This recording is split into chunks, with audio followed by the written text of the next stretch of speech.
ভারতকে হারাতে ইতিহাস করতে হবে ইংল্যান্ডকে। প্রিয় দর্শক, আসসালামু আলাইকুম। ওল্ড ট্রাফোর্ডে চতুর্থ টেস্ট ড্র হওয়ায় রোমাঞ্চ ফেরে ভারত ইংল্যান্ডের চলমান সিরিজে।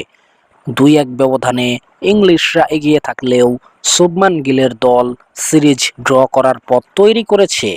লন্ডনের ওভালে চলছে সিরিজ নির্ধারণী পঞ্চম ও শেষ টেস্ট। এই ম্যাচের যে ফল আসছে তা নিশ্চিত হয়ে গেছে গতকাল শনিবার তৃতীয় দিন শেষেই। জয় পেতে ইংল্যান্ডের 324 রান এবং ভারতের প্রয়োজন 9 উইকেট। সহজ মনে হলেও ম্যাচটি জিততে রেকর্ড গড়তে হবে স্বাগতিক ইংল্যান্ডকে। কেনসিংটন ওভালে সর্বোচ্চ 263 রান তাড়া করে জয়ের রেকর্ড রয়েছে। 123 বছর আগে সেই রেকর্ডটা হয়েছিল। ইংল্যান্ড 263 রানের লক্ষ্য ছুঁয়ে জিতেছিল 1902 সালে। সে হিসেবে চলমান ম্যাচে ভারতের দেওয়া 374 রানের লক্ষ্যটা বেশ বড়সড়ই।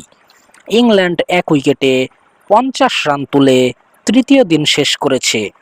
34 রানে অপরাজিত বেন ডাকেট।